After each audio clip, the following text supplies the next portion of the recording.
Saludos amigos, bienvenidos a esta pequeña clase, a esta pequeña shiur que la he titulado Cuando un judío o aspirante a la conversión se hace cristiano nuevamente o mesiánico o esos movimientos mesiánicos. ¿Qué pasaría? Javerim, ya he explicado en varias shiurim, en varias clases, sobre la prohibición de ingresar a iglesias o templos cristianos en todas sus formas y variaciones, ya que esta opinión, digamos, del gran sabio Rabbi Moshe Ben Maimón, en la forma siglada, como conocido más como el Rambam, también conocido como Maimónides, en su artículo que voy a citar, después lo voy a dar en otra shiur aparte, que es que el cristianismo es avodah zarah, es decir, idolatría, o sea, servicio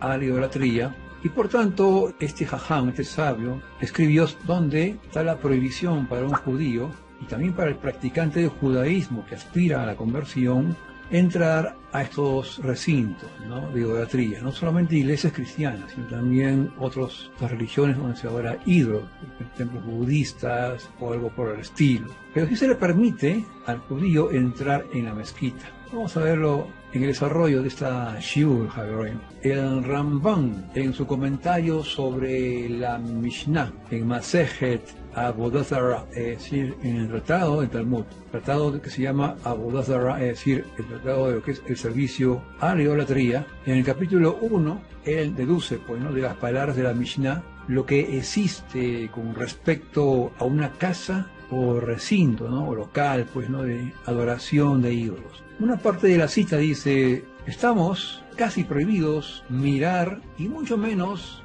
entrar en tales recintos. Hasta aquí la cita.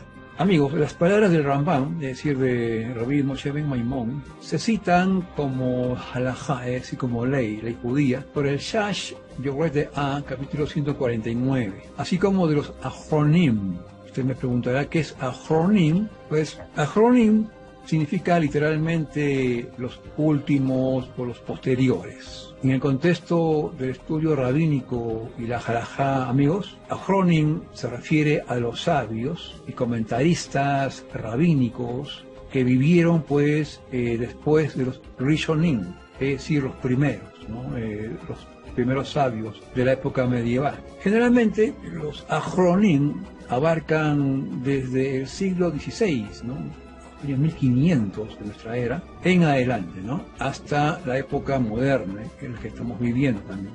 Bien, aclarando esto de los Achronim, entonces dice ahí en el Yoreh A, capítulo 149, lo siguiente: en Tosafot, en Masejet Avodah Zarah, es decir, en el tratado del Talmud, ¿no?, y en la parte 17b, se deduce de la Gemara que de allí que hay que distanciarse, pues, ¿no?, incluso de la entrada de una casa de adoración de ídolos, tanto como sea posible. Del mismo modo, Maran HaShulchan Aruch en Yoreh A, capítulo 150, en la sección 1, las normas nos dicen ahí que hay una mitzvah, es decir, un mandamiento de distanciarse uno mismo de 4 amot, es decir, unos 6,5 pies, que equivale a unos 1,98 metros, casi 2 metros aproximadamente, de un camino de adoración de ídolos. Por lo tanto, si uno está cerca de una casa de adoración de ídolos, tal como una iglesia,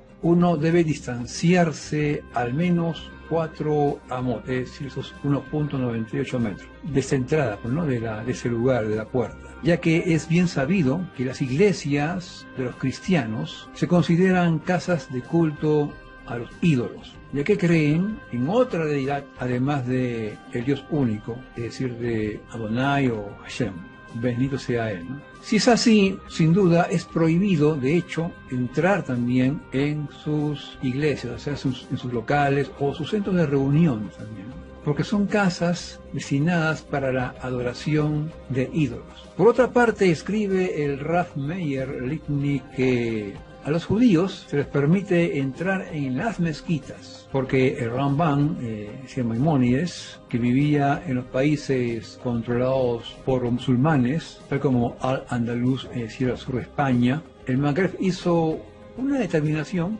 de que los musulmanes y los judíos creen en el mismo Dios, pero los judíos están prohibidos de entrar en un Bet Avodah Zarah, es decir, una casa de adoración de ídolos o de servicio a los ídolos. Por eso el Rambam en Hilchot Avodah Zarah, es decir, de servicio de la idolatría, en 9.4 dice que los cristianos, es decir, los Nosrim, son considerados idólatras bajo la ley judía. Bien, quiero aclarar este término porque a veces hay términos que usamos en el español, sobre todo en Occidente, que suelen ser ofensivos, ¿no?, para ciertos oídos, y esto causa incomodidad y se comprende. Pero decir idólatra a una persona no es irse contra la persona, sino es hacerle ver su estado en que se encuentra. Bueno, es como, por ejemplo, cuando una persona que está enferma de tal o cual enfermedad va al médico y el médico le dice: usted tiene tal enfermedad, y él, pues el paciente tiene que asumir la enfermedad, tratarse la enfermedad y no decir: pues señor doctor, usted me está ofendiendo, ¿no? No, sino al contrario. También sucede con la palabra ignorante, ¿no? Cuando decimos a alguien que es ignorante, se ofende rápidamente. Claro, depende de la forma como se lo digas, pues, porque si lo sabes decir de una forma despectiva, tanto la palabra ignorante como esta palabra que es idólatra, pues se ofende, ¿no? Pero en este caso yo me estoy dirigiendo a aquellas personas que me están escuchando. No es contra sus personas, no es contra sus vidas o sus formas de pensar, es contra lo que están creyendo. Y acá viene el judío para aclarar las cosas, porque somos llamados a hacer luz, amigos.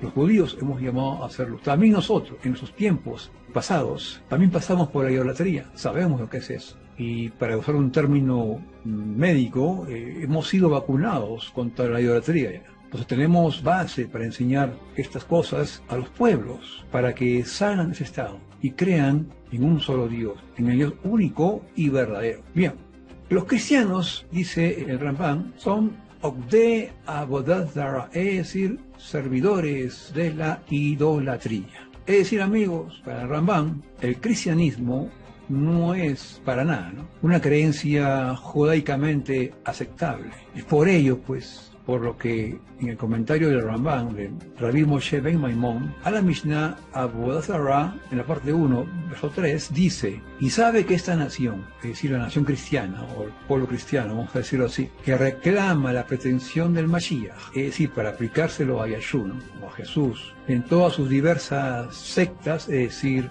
comenzando con la madre, ¿no?, o sea, los católicos, los protestantes, o como les llaman los católicos, los hermanos separados, y los movimientos evangélicos en todas sus ramas, incluso independientes, también con los movimientos mesiánicos y sus variadas formas que hay, como Nesaritas, Nasratín, Efraimitas y todos aquellos. Dice Rambam, todos son idólatras y todas sus festividades están prohibidas, llámese Navidades, Años Nuevos, como, ¿no?, el Año Nuevo del 1 de enero, otras como el Día de los Enamorados, en fin, festividades que hay, ¿no?, en el mundo cristiano. Y se debe proceder, se dice acá, con ellos en todas las leyes de la Torah, de la misma manera en que se procede con los idólatras. Y el domingo es una de sus festividades, obviamente, ¿no? En el caso de los que no son mesiánicos, evangélicos y católicos, el domingo es su festividad principal de estos gentiles, es lo que está diciendo aquí el Rambam. Por lo tanto, sigue el Rambam diciendo, está prohibido involucrarse con los creyentes de ese falso Mashiach, y de una forma absoluta, ¿no?, en ningún asunto, sino que se debe proceder con ellos de la misma manera en que se procede con los idólatras. Hasta aquí la cita del Rambam en el comentario de la Mishnah de Avodah Zarah, capítulo 1, verso 3. Pero la pregunta que me hago yo acá es, o que usted también se puede estar haciendo, es: ¿qué pasa si un judío se convierte al cristianismo o al judaísmo mesiánico, cree en Yeshua, Jesús, ¿no?, como Mashiach o como Mesías, como Dios o como Salvador? ¿Qué tipo de trato, digamos, se les debe dar a estos mumarim cuando hacen tal conversión, ¿no?, al cristianismo u otra fe idólatra? Ahora voy a pasar a explicar qué es un mumar, ¿no? En plural es mumarim. Bien, Javari, en nuestros textos tradicionales, a los apóstatas judíos se les designan con los siguientes términos. Hay 3 términos que se le puede designar a un judío según el caso, ¿no? Vamos a ver primero, los meshumat. ¿Qué es el término meshumat? Literalmente significa destructor o abolicionista, es decir, el que anula algo, el que destruye algo, ¿no es cierto? La iglesia se molestó y se sigue molestando por esta palabra y lo censura, ¿no? Y lo sustituye por la siguiente palabra en hebreo, mumar. De ahí viene el plural mumarim. ¿Qué es un mumar? El que cambia algo o el que se cambia, ¿no? Un ejemplo puede ser, por ejemplo, un congresista de tal partido, pues se cambió a otro partido, ¿no? Conocido como los tránsfugas, ¿no? O un hincha de tal equipo decide ya no ser hincha de ese equipo, sino de otro equipo, se cambió a otro. Es un mumar. Y ya ese es el término que se usa para estos tipos de personas. Y es un término pues talmúdico que se refiere, o sea, del Talmud, que se refiere a alguien que abandonó el judaísmo, ya sea que era un judío de papá, de mamá, de abuelos, tatarabuelos judíos, como también el que se convirtió al judaísmo. Y también el que está aspirando a la conversión, que dijo algún día, yo voy a ser judío, me voy a preparar, voy a estudiar Torah, y hasta que llegue el momento o la oportunidad para hacer la conversión al judaísmo. También es catalogado como un mumar. El término siguiente es Tinok Shenisba. Esto se aplica, digamos, a un niño, un bebé, ¿no?, que fue capturado de repente en casos de guerra, ¿no?, en casos de conquistas como en tiempos antiguos, o a un niño que fue tomado también en cautiverio, ¿no? En el contexto rabínico, estas 2 expresiones, que es Tinok Shenisba, se usa para referirse a alguien que por haber crecido en un entorno ajeno al judaísmo, no tuvo la oportunidad pues, de conocer y observar la Torah y los mandamientos. En otras palabras, se refiere a un niño nacido judío, pero criado en aislamiento de la comunidad judía. La pregunta es, ¿de dónde viene o proviene esta palabra mumar? En el caso de Yeshua HaMenzer, es decir, Jesús el bastardo, así lo llama el Talmud, en el que su enseñanza es tipificada como minut, es decir, herejía, se establece la prohibición de mantente lejos de ella, de la enseñanza se refiere, ¿no? Es decir, del minut, o sea, esta parte de lo que es herejía. Y no te acerques a la puerta de su casa. Según Mishle, es decir, Proverbios, capítulo 5, verso 8, tal como lo encontramos también en el Talmud. En Avodat Zarah, es decir, en el capítulo 16, verso B, también que va al 17a, y en el tratado Julín también, en el 2, en la parte 24. En esos 2 textos que acabo de citar, ahí se encuentra esta prohibición de mantenerlos lejos de la enseñanza. Y ahí es por ello que el Rambam responde lo siguiente, y cito las palabras del Rambam nuevamente. Una persona del pueblo de Israel que sirve a la idolatría es como un idólatra gentil. O sea, habla de un judío que se pasa a una confesión de tipo cristiano. Es considerado como un idólatra gentil para todos los efectos. No se le considera como un judío que ha pecado, pues no, y que merezca pues pena de lapidación. No es extremo, ¿no?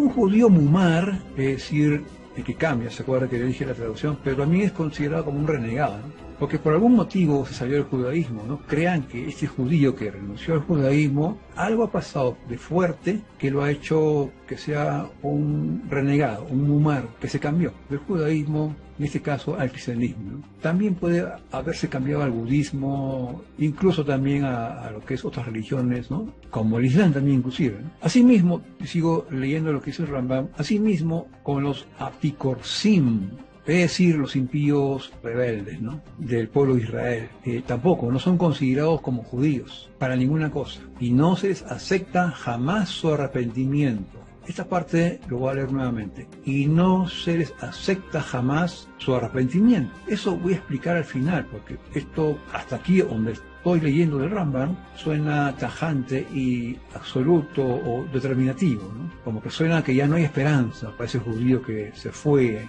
a otros rediles del paganismo. Y sigo leyendo. Y nosotros nunca aceptamos allí el arrepentimiento. Porque el versículo dice, ninguno de los que van a ella vuelve, ni retoma los caminos de la vida. Según Mishle, es decir, Proverbios, capítulo 2, versículo 19. Y los minim, es decir, los herejes, minim es una palabra que se refiere a los que alteran la Torá, trastocan la Torá, trastornan la Torá y arman otro tipo de creencia. Ellos son los minim. Es decir, también son considerados como los destructores, ¿no? Y la palabra minim viene del singular min, traducido como hereje. Bien, sigo leyendo. Son personas que van tras de los pensamientos, de corazones y cosas necias, hasta que finalmente se rebelaron contra el cuerpo de la Torá, de una forma arrogante, ¿no? Con desprecio, con la intención de provocar la ira de Dios. Sin embargo, dicen que no hay pecado involucrado aquí.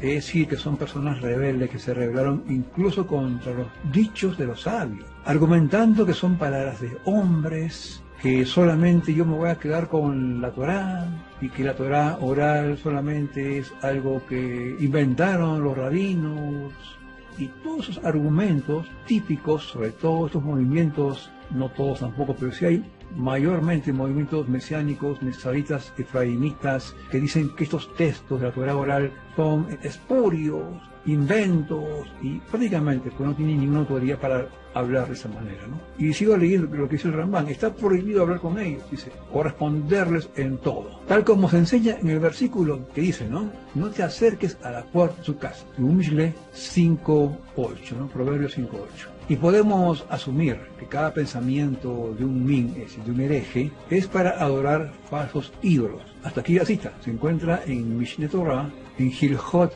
Avodat Kohabim, es decir, las leyes de la idolatría. También se puede traducir como las leyes del culto a los astros. Capítulo 2, versículo 5. Amigos, me hago una pregunta.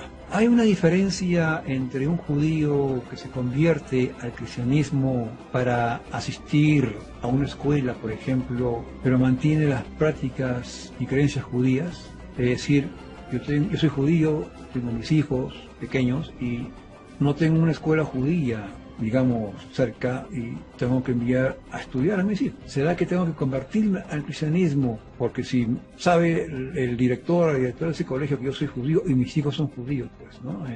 No lo van a aceptar. También aquí, esta pregunta que les he planteado, puede ser el caso de un mumar, ¿no? Que por esa necesidad se convierte a esa fe, en este caso cristiana, ¿no? Con el fin de matricular a sus hijos en ese colegio. O también de ascender, ¿no? Digamos, en una escala social, ya que la mayoría de esa ciudad o ese pueblo, por no decir todo, ¿no? Son de la fe cristiana. Otra pregunta sería, ¿qué hay pues de los descendientes de estos apóstatas, ¿no? Judíos, que quieren ser judíos otra vez? O sea, los hijos de aquellos mumarín que se cambiaron de judaísmo al cristianismo, en cualquier rama del cristianismo. Ahora sus hijos quieren ser judíos de nuevo. ¿Qué hay de ellos? ¿Requieren de conversión o son aceptados como judíos así de simple? Bien, para el rabino Ashkenazí, el Remá, es decir, Rabí Moshe Itzerles, se ha recordado su nombre y su memoria, en el Yoreh A, en el 268, en la parte 12, escribe lo siguiente, y cito: un apóstata judío que hace teshuvá, es decir, retorno, debe sumergirse en la mikveh, ¿no? Hacer tevilá prácticamente. De acuerdo con la ley rabínica, se debe sumergir delante de 3 jueces y aceptar el yugo de las misbot, es decir, el yugo de los mandamientos. Se encuentra en Pitjet Shuvah, Yoreh A 268, en el versículo 10. Y para finalizar, amigos, los descendientes de un mumar que quieren circuncidarse sobre esos hijos se tendrán que indicar pues las bendiciones, como es de costumbre, sobre las leyes, me refiero, de Brit Milá. Bien, Javarín, con esta pequeña clase que he dado, no es la intención del Rambam, cuando cité, donde él dice que no se les acepta jamás su arrepentimiento y que no son considerados como judíos, lo está diciendo en el sentido de que ellos mantienen su arrogancia. Por lo tanto, no quieren regresar a ser judíos a cabalidad, como cuando salieron del judaísmo. Pero, más abajo, estuve yo acá citando también, donde se dice que cuando un apóstata judío hace teshuvah, es decir, retorno, es cuando, pues, como ya leí la parte de teshuvah, es decir, tiene que hacer tefilá, sumergirse en 3 jueces, y los hijos de ese mumar, pues también, bueno, ya no sería un mumar, sería ya nuevamente aceptado en el judaísmo, en teshuvah, retorno, sus hijos tendrían que hacer, obviamente, su brit milá, y en la edad que tengan. Entonces, solamente aquí, el judío que no quiere, o el aspirante a judío, el que quiso ser judío y ya no quiere ser judío, y se retornó hacia atrás en movimientos cristianos, entonces no tiene prácticamente, como dice acá el Rambam, ninguna posibilidad de retorno. Es decir, Dios no lo va a forzar a retornar. Ninguna otra persona tampoco va a poder hacerlo retornar. Solamente él tiene que darse cuenta y hacer un retorno. Las puertas del judaísmo se abren nuevamente para esta persona. Pues al hacer teshuvah comienza a tomar el yugo de las mitzvot. Amigos, lamentablemente, no solamente en el judaísmo, yo creo que más pasa esto en el cristianismo, de que hay muchas personas que tienen su congregación, su iglesia, y sin embargo, por desacuerdos que hay entre ellos, se retiran, forman su otra comunidad o se van a otra comunidad y siempre paran en esto de los confrontamientos entre ellos y se subdividen constantemente. Y es penoso porque esto genera pleitos, desacuerdos y no hay tranquilidad en estas personas. Gracias a Dios que en el judaísmo esto es un porcentaje mínimo. Es muy raro que un judío se vaya del judaísmo y pues se haga cristiano, ¿no? O otra religión. Yo les digo a los que están con dudas en este aspecto, porque hay personas que, repito, ¿no? Tienen muchas preguntas, tienen muchas dudas y buscan a veces satisfacer su religiosidad o su creencia o sus pensamientos en tal o cual comunidad, ¿no? Y lo que tienen que hacer, yo les aconsejo lo siguiente, al judío o al aspirante al judaísmo, cuando sientas dudas, cuando sientas esa confrontación entre tu raciocinio y los pensamientos de la Torá, los pensamientos de la Torá oral, los pensamientos de nuestros hajamim, nuestros sabios, dile a Dios: Señor, yo no entiendo esto, haz que mis pensamientos se acomoden, se asimilen a la Torá, el Talmud, a la explicación de los sabios de Israel. Porque cuando no haces eso y te cierras, cometes un gran error. El error es que comienzas a generar o a atraer hacia ti un ruach, un espíritu, una energía de ceguera, de que no puedas ver más allá. Y como por lo general la mayoría viene de canteras cristianas, el cristiano piensa, ¿no? Dice, si no lo entiendo, pues. O sea, su fe se afecta cuando no entiende algo. Y eso es penoso. En el judaísmo, por eso están las preguntas, ¿no? Para preguntar. Por eso está el esfuerzo. Y el secreto es ajustar tus cuestionamientos, ajustar tus pensamientos, tus raciocinios a la Torá, a los pensamientos de los sabios de Israel. Y eso no es anular tu personalidad, al contrario, es darte libertad. Por ahí se dice de que los sabios de Israel o los rabinos de hoy tratan de someterte y tratan de que tú no pienses. Mentiras totales. Nuestros rabinos nos enseñan a que razonemos, porque nuestra fe no es fe, es emuná. La emuná viene de la raíz de la palabra emet, es verdad, y la verdad te trae la libertad, te hace una persona completa. Cuando tú estás sumergido en una religión de una forma ciega, sin investigar, sin cuestionar, entonces te conviertes en un robot. Dios quiera pues que lo que me han escuchado reflexione. Esto va más dirigido a los que han estado en el judaísmo, de una u otra manera. O sea, no me estoy dirigiendo a cristianos. Ellos pueden decir, bueno, esto que ha hablado este humilde servidor, lo pueden desechar o lo pueden tomar, comenzar a analizar y cuestionar lo que están creyendo actualmente. Bien, Javier, con esta pequeña shiur y esta pequeña reflexión, pues os invito para un próximo vídeo. Les y trabajo.